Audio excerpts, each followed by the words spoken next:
Hello students, अगर आपने हमारा चैनल अभी तक सब्सक्राइब नहीं किया है तो सब्सक्राइब कीजिए और बेल आइकन पर क्लिक कीजिए लेटेस्ट वीडियो सबसे पहले देखने के लिए। ओके, अब हम लोग डिसोल्यूशन को लेकर एक प्रॉब्लम और डिस्कस करेंगे जिसमें हम अकाउंट बनाएंगे, रियलाइजेशन अकाउंट, कैपिटल अकाउंट और बैंक अकाउंट। ठीक है, तो ये क्वेश्चन है हमारा, ये प्रॉब्लम है एक्स वाई जेड तीन पार्टनर है फॉर 3:2:1 रेशियो। ठीक है, 31 मार्च 2020 को जो इनकी बैलेंस शीट है इस दिन हमारी फर्म डिसॉल्व हो जाती है। ठीक, this is the balance sheet. यहां बताया गया है there are some adjustment like assets realised tools rupees 5,000, machinery को सेल आउट किया 82,000 में, बिल्डिंग को सेल आउट किया 84,000 में, कार को 25,000 में, गुडविल बिक गई फर्म की 60,000 में और डेटर्स से मिले हैं 59,000। Creditors accepted stock in settlement of their dues. ये पॉइंट हमने डिस्कस किया था कि हमारी लायबिलिटीज को हमने एसेट से सेटल कर दिया। There was an unrecorded assets value ₹3,000 which was taken by X for ₹2,000। हमारी अनरिकॉर्डेड एसेट्स थी, उसकी वैल्यू 3,000 थी, बट X उसे 2,000 में ले गया। There was an old furniture which had been written off, that means अब वो हमारी बुक्स में नहीं रिकॉर्डेड है, this is unrecorded, that is taken by Y agreed to take it ₹8,000 and firm had to pay ₹8,000 for outstanding salary which were not provided, that means that is also unrecorded।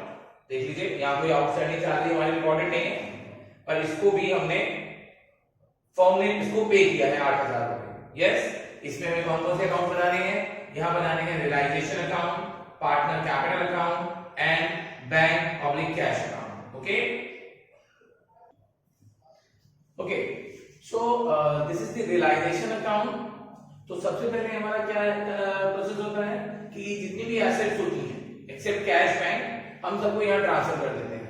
तो to debtors, stock, tools, car, machinery, building, total assets हमने transfer कर दी 2,79,000। Yes, उसके बाद जो हमारी third party liabilities हैं that is creditor only, तो हमने क्रेडिटर्स को यहाँ ट्रांसफर कर दिया। ओके, ये हमारी सारी एसेट ट्रांसफर हो गई जिनको हम सेल करके पैसा रियलाइज करेंगे, और ये हमारी थर्ड पार्टी लायबिलिटीज रिकॉर्ड हो गई और इनके सबके अकाउंट क्लोज हो गए, क्रेडिटर्स के और ये सभी एसेट्स। हमारी एडजस्टमेंट हमें एसेट्स से रियलाइज होकर मिला है टूल से 5,000, मशीनरी से 82,000, बिल्डिंग से 84,000, कार से 25,000, गुडविल से 60,000 एंड डेटर से 59,000। सो ये हमारी रिलायजेबल वैल्यू है एसेट्स की। पर हमें कैश मिला है सबसे, तो हमने लिखा बाय कैश। मैंने ब्रैकेट में शो कर दिया assets realise, this is not necessary but आप दिखा दें। तो सारे एसेट्स को बेचकर हमारे पास कितना पैसा आता है? 3,15,000 आता है। Yes, next adjustment creditors accept stock in settlement of rupees their due, they accept stock in settlement of their dues. तो जो स्टॉक है हमारे पास, हमने उसको अपने क्रेडिटर्स को दे दिया इन फुल सेटलमेंट, तो इस ट्रांजैक्शन को हम अब कहीं रिकॉर्ड नहीं करते हैं। अगर किसी लायबिलिटीज को हम एसेट से सेटल करते हैं तो हम उसे रियलाइजेशन अकाउंट में रिकॉर्ड नहीं करते हैं। ठीक है, that is very important note. Next, there was an unrecorded asset valued ₹3,000 which was taken over by X for ₹2,000। अगर कोई पार्टनर हमारी एसेट ले जाता है वेदर रिकॉर्डेड और अनरिकॉर्डेड, उसे हम क्रेडिट साइड में लिखते हैं by X capital unrecorded assets 2,000। उसकी वैल्यू कितनी है इट डजंट मैटर, पार्टनर उसे कितने में लेकर गया इट्स मैटर, तो 2,000। यस, इसके बाद नेक्स्ट पॉइंट है हमारा there was an old furniture which had been written off, that means हमारी बुक्स में वो रिकॉर्डेड नहीं है, that is unrecorded। Y उसको 8,000 रुपीस में ले गया, तो अब यहां पर आएगा रियलाइजेशन की क्रेडिट साइड में बाय वाइज कैपिटल फर्नीचर 8,000। ठीक है, अनरिकॉर्डेड। इसके अगर हमें जनरल एंट्री बनानी होती तो क्या बनाते? वाइज कैपिटल टू रियलाइजेशन, और इसके लिए X capital to realisation. Yes. Next and last point. Firm had to pay ₹8,000 for outstanding salary which were not provided. That means वो हमारी बुक्स में नहीं थी आउटस्टैंडिंग सैलरी, पर हमने इसको पे किया, फर्म ने इसको पे किया. That is unrecorded liability to bank account 8,000. Yes. इसके बाद हम इसका टोटल करेंगे. इसमें क्रेडिट साइड ज्यादा है 359 359 359 में से इन दोनों का डिफरेंस कर दिया. This is 72,000. This is profit on realisation. This profit on realization will distribute in X, Y, Z in the ratio 3:2:1. Yes. उसके बाद अब पार्टनर्स के नाम जहां जहां रिफ्लेक्ट हुए हैं, ये इसके बाद और कहां जाएंगे? इसके बाद भी जाएंगे कैपिटल अकाउंट में. सो अगला अकाउंट बनाते हैं capital account. Okay. Now another account partners capital account and cash account. Partners capital account का सबसे इनिशियल पॉइंट होगा उनकी capital and we are very familiar क्योंकि लास्ट कैपिटल अकाउंट हम बना रहे हैं इस चैप्टर में. ओके. तो सबसे पहले उनकी इनिशियल कैपिटल 120, 90 एंड 60,000. उसके बाद आप देखें कि पार्टनर्स ने दो एसेट्स लिए हैं, एक ने रिकॉर्डेड और एक ने अनरिकॉर्डेड एसेट्स लिए. तो वो नहीं, सॉरी, दोनों ने ही अनरिकॉर्डेड एसेट्स लिए हैं. तो हमने उनको लिखा है रियलाइजेशन अकाउंट के क्रेडिट साइड में. उसकी जनरल एंट्री बनी थी X capital account debit to realisation, तो उसके लिए वो डेबिट साइड हो गया एक्स 2000. और वाई ने लिया है 8,000 का ओल्ड फर्नीचर, तो ये आ जाएगा Y capital account debit to realisation से वाई कैपिटल हो गया. उसके बाद जब हमने रियलाइजेशन का अकाउंट बनाया, फाइनल का प्रॉफिट आया था, तो ये प्रॉफिट हमने यहां ट्रांसफर कर दिया. यस, ये प्रॉफिट आ गया. अब इनको ऐड करके ये लेस करेंगे, तो ये जो डिफरेंस आ रहा है दैट इज द कैश. अब तक हम इसको लिखते थे बैलेंस के नाम से क्योंकि फर्म हमारी वहां कंटिन्यू रहती थी, तो उसे हम बैलेंस सीडी लिखते थे. ओके. यहां फर्म हमारी कंटिन्यू नहीं होगी, तो हमें अपने सभी पार्टनर को क्या करना होगा? पेमेंट करना होगा. तो x को 154, y को 1,06,000 एंड z को 72,000. यही डिफरेंस अगर इधर आ रहा होता क्रेडिट साइड में, तो पार्टनर्स क्या इसके लिए पैसा लेकर आ रहे होते. ठीक है. ओके. तो फाइनली अब हम बनाते हैं कैश अकाउंट. अब तक पार्टनरशिप के चैप्टर में हम बना रहे थे सबसे लास्ट में बैलेंस शीट. यहां बैलेंस शीट नहीं बनेगी क्योंकि हमने फर्म को डिसकंटिन्यू कर दिया है, सारी एसेट्स के अकाउंट क्लोज हो गए हैं. कैश अकाउंट सबसे पहले इनिशियली इनका balance by balance brought down, ये रहा, क्योंकि इसका अकाउंट क्लोज नहीं हुआ था. हमने रियलाइजेशन में जब एसेट्स को डाला था तो हमने कैश को नहीं ट्रांसफर किया था. तो सबसे पहले टू बैलेंस. उसके बाद हमने जो एसेट्स रियलाइज की थी फर्स्ट एडजस्टमेंट के अकॉर्डिंग, उसका टोटल हमने लिखा था रियलाइजेशन के क्रेडिट साइड में, जिसकी जनरल एंट्री होती है cash account debit to realisation account. तो रियलाइजेशन की क्रेडिट में और कैश के डेबिट में. रियलाइजेशन में हमने लिखा था कैश के नाम से, कैश में लिखेंगे रियलाइजेशन के नाम से. Assets realise total 3,15,000. Yes. Okay. अब हम बात करते हैं पेमेंट से. तो स्टूडेंट्स, हमारी जो लायबिलिटी 34,000 की, उसको तो हमने स्टॉक देकर सेटल कर दिया था, उसमें हमारा कोई भी कैश का आउटफ्लो नहीं हुआ था. बट एक अनरिकॉर्डेड लायबिलिटी थी जिसको फर्म ने पे किया था लास्ट एडजस्टमेंट में 8,000. उसकी एंट्री हमारी हुई थी realisation account debit to cash account. तो रियलाइजेशन के डेबिट साइड में आया था कैश लिखकर, और कैश अकाउंट के क्रेडिट साइड में आएगा रियलाइजेशन लिखकर, outstanding salary. This is unrecorded. उसके बाद हमने पार्टनर्स को जो पेमेंट किए 154, 1,06,000 और 72,000, ये पेमेंट्स आ गए, ये भी कैश का आउटफ्लो हो गया. ठीक है. तो आप देखेंगे कि जितना पैसा हमारे पास था और एसेट्स को बेचकर आया 340, उतना ही हमारे पास से गया है. That should be match. No balance should be इधर डेबिट और क्रेडिट नहीं आना चाहिए. तो ये प्रूव करता है कि हमारा क्वेश्चन बिल्कुल करेक्ट है. ओके. ओके बच्चों, one more problem regarding dissolution. ठीक है. यहां हम एक नया अकाउंट और सीखेंगे, पार्टनर्स का लोन अकाउंट भी. ठीक है. सो प्रशांत एंड राजेश दो पार्टनर हैं 3:2 के. जो अपनी फर्म को डिसॉल्व कर रहे हैं 31 मार्च 2020। ये इनकी बैलेंस शीट है। इस बार आप देख सकते हैं प्रशांत की वाइफ का भी लोन है और राजेश का भी लोन है। ठीक है, प्रशांत की वाइफ का जो लोन है ये थर्ड पार्टी लोन कहलाएगा और ये पार्टनर्स का लोन है। ठीक है, इसके लिए हमें अलग से अकाउंट बनाना होगा। इसके बाद there are some adjustment. Prashant agreed to pay off his wife's loan. Prashant अपनी वाइफ का लोन पे करेगा।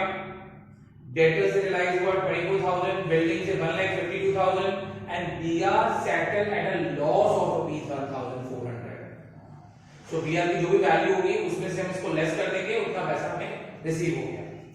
राजेश इन्वेस्टमेंट ले जाता है 27,000 में। क्रेडिटर्स को हम यूजुअली पे करते हैं after 2 month, but due to dissolution हमें उन्हें इमीडिएटली पे करना पड़ा और इसके लिए हमें क्या हुआ 10% डिस्काउंट हो गया। ठीक है, एंड रियलाइजेशन एक्सपेंसेस ₹2,500। अगर कुछ भी मेंशन नहीं है आगे तो ये एक्सपेंसेस फर्म ने पे किए हैं, फर्म का ही खर्चा है ये और फर्म ने ही पे किए हैं। अब प्रशांत को हमने डिप्यूटेड किया है असेट्स को रियलाइज करने के लिए, लायबिलिटीज को पे करने के लिए, और इसके लिए हम उसे 1,000 रुपए कमीशन देगी, फर्म उसे 1,000 कमीशन देगी। तो बच्चों इसमें ये दोनों ही खर्चे फर्म को ही बेयर करने हैं।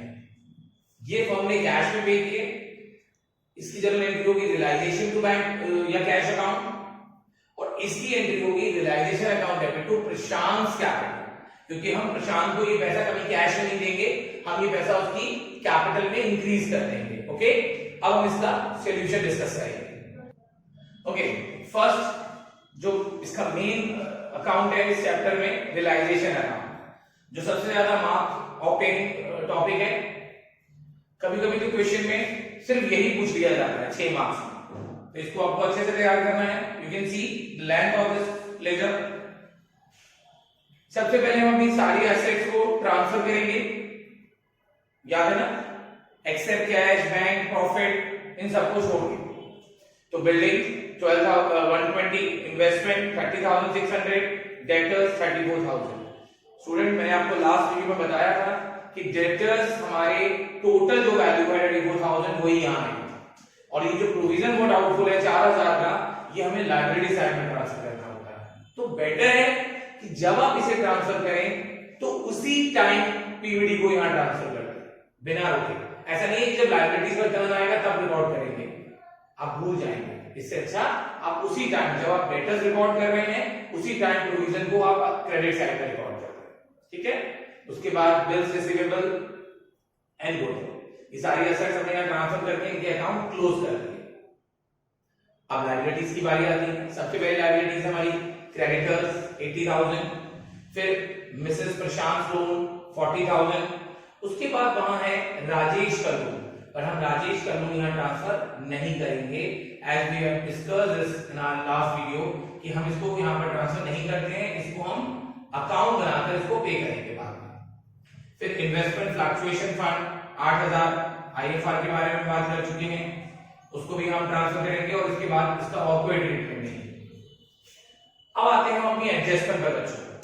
ठीक है, पहली एडजस्टमेंट के according Prashant agreed to pay off his wife loan. प्रशांत तैयार हो जाता है अपनी वाइफ का लोन पे करने के लिए। तो अगर कोई पार्टनर कोई लायबिलिटी पे करने के लिए तैयार होता है तो हम उसको लिखते हैं रियलाइजेशन के डेबिट साइड में, किस नाम से, पार्टनर के नाम से, to partners capital, Prashant capital 40,000। Wife loan bracket में सिर्फ इंडिकेट करने के लिए है। ठीक है, next there are some assets जिनसे हमें रियलाइज हुआ है। डेटर से 24,000, ये लिख दिया बाय कैश, डेटर से 24,000, बिल्डिंग से 1,52,000 and BR settle at a loss of ₹1,400। तो हमारे बीआर है 37,400 के, इसमें से हमने 1,400 माइनस कर दिया तो ये आ गया 36,000। टोटल हमें कैश रिसीव हुआ है 2,12,000। Yes, next Rajesh, one of the partner, took all the investment for ₹27,000। जब कोई पार्टनर एसेट लेकर जाता है तो हम रियलाइजेशन की क्रेडिट में लिखते हैं पार्टनर के नाम से बाय राजेश कैपिटल 27,000। जितने भी पार्टनर्स के नाम यहां पर आ रहे हैं, जितनी बार आ रहे हैं, ये सब उनके कैपिटल में रिफ्लेक्ट करेंगे, याद रखिएगा। उसके बाद अब आते हैं अपने एक्सपेंसेस के पॉइंट, नहीं sorry creditors were payable after 2 month but they paid at 10% discount. कोई पर एनम नहीं लगा हुआ है, तो स्ट्रेट फ्लैट 10% हम लगाएंगे।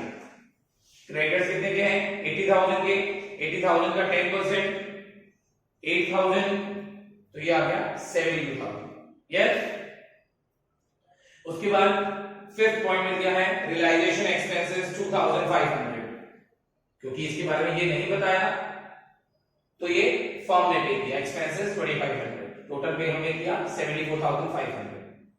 लास्ट प्रशांत, जिसको हमने 1,000 रुपए रेम्यूनरेशन इसका डिसाइड किया है, वो प्रशांत कैपिटल के नाम से हमने टोटल किया। क्रेडिट साइड आया 371, ये सारे फिगर्स से माइनस कर दिया, डिफरेंस आया 29,500। दिस इज प्रॉफिट जो हमने प्रशांत और राजेश में उनके प्रॉफिट शेयरिंग रेशियो में डिवाइड कर दिया। ओके, अब हम अगले अकाउंट बनाएंगे। ओके, तो रियलाइजेशन के बाद हमारा जो सबसे पहला लेजर बनेगा वो बनेगा राजेश लोन का, जो अभी तक हमने एक बार भी ड्रॉ नहीं किया। राजेश जो पार्टनर है उसका लोन अकाउंट बनाएंगे। आप देख सकते हैं लायबिलिटी साइड में उनका बैलेंस है 24,000, क्रेडिट बैलेंस है, it will start from credit side, और हमने इनको पूरा 24,000 पे कर दिया टू कैश अकाउंट। इसकी अगर जनरल एंट्री की बात करें तो इनकी जनरल एंट्री होगी Rajesh loan account debit to cash account. ठीक है, तो राजेश लोन के डेबिट साइड आएगा कैश के नाम से, और कैश अकाउंट में जाएगा ये राजेश लोन के नाम से। यस। सेकंड, लोन अकाउंट के बाद हमारा अगला अकाउंट होगा पार्टनर्स कैपिटल अकाउंट। प्रशांत और राजेश, सबसे पहले इनकी इनिशियल कैपिटल 42,000 42,000 लायबिलिटी साइड में। इसके बाद अब आप चेक करेंगे कि रियलाइजेशन अकाउंट में पार्टनर का नाम कितनी बार आया है। जो डेबिट में आया होगा वो वहां से क्रेडिट में आ जाएगा कैपिटल अकाउंट के, और जो रियलाइजेशन के क्रेडिट में आया होगा वो वहां से डेबिट में आ जाएगा। ठीक, तो देखते हैं, एक प्रशांत को हमने 1,000 रुपए का कमीशन दिया, इसकी एंट्री मैंने आपको बताई थी, realisation account debit to Prashant capital, तो प्रशांत क्रेडिट हो गया 1,000 से रियलाइजेशन के नाम से कमीशन। यस। उसके बाद राजेश ने अपनी वाइफ का लोन पे किया, तो उसकी एंट्री हमने करी realization account debit to Prashant capital. Again Prashant की कैपिटल क्रेडिट हो गई है 40,000 से रियलाइजेशन अकाउंट, ये उसकी वाइफ का लोन है। यस। उसके बाद जो प्रॉफिट्स हुए हैं रियलाइजेशन अकाउंट में वो हमने डिस्ट्रीब्यूट कर दिए थे 3:2 में, ये वही अमाउंट है रियलाइजेशन अकाउंट गेन। अब देखें असेट साइड में एक पीएनएल अकाउंट है, इसका अकाउंट अभी क्लोज नहीं हुआ, तो ये पीएनएल पार्टनर्स कैपिटल अकाउंट में डायरेक्टली डिस्ट्रीब्यूट किया जाएगा 3:2 में। या यस। उसके बाद राजेश एक पार्टनर था जिसने इन्वेस्टमेंट ले लिया 27,000 में, तो वो आया होगा रियलाइजेशन के क्रेडिट साइड में, उसकी एंट्री थी Rajesh capital account debit to realisation account. तो अब पार्टनर डेबिट हो रहे हैं तो ये लिख दिया रियलाइजेशन अकाउंट के नाम से। ठीक, टोटल किया, फाइनल पेमेंट जो है करना है प्रशांत को 95,900 और राजेश को करना है 23,600। This is the final payment जो हमें प्रशांत और राजेश को करना है at the time of dissolution. ठीक, अब हम बनाएंगे cash account. Starting initial cash हमारे पास है 6,000, ये आ गया। उसके बाद आपको चेक करना होगा अपना रियलाइजेशन अकाउंट। रियलाइजेशन अकाउंट में हमने अपनी 3 असेट्स को बेचकर कुछ कैश रियलाइज किया था, डेटर्स, बिल्डिंग और बीआर। उन तीनों का टोटल आ रहा था एसेट रियलाइज करके 2,12,000। यस। और फर्म में पैसा कहीं से नहीं आया, बस सिर्फ ये 3 कैपिटल को बेचकर आया, और ये हमारे पास इनिशियली पैसा था 6,000। अब पैसे के आउटफ्लो की बात करें तो हमने अपने क्रेडिटर्स का पेमेंट किया 72,000, check your realisation account debit side में क्रेडिटर का पेमेंट किया, और एक एक्सपेंसेस का पेमेंट किया 2,500, टोटल आ गया 74,500। उसके बाद हमने राजेश के लोन का पेमेंट किया 24,000 यार, एंड फाइनली पार्टनर्स को जो पेमेंट कर रहे हैं वो ये है, ये भी हमें पेमेंट कर दिया, प्रशांत कैपिटल और राजेश कैपिटल। यस, तो टोटल आ गया 2,18,000 टोटल इक्वल आ गया। ओके, क्वेश्चन कंप्लीट हुआ।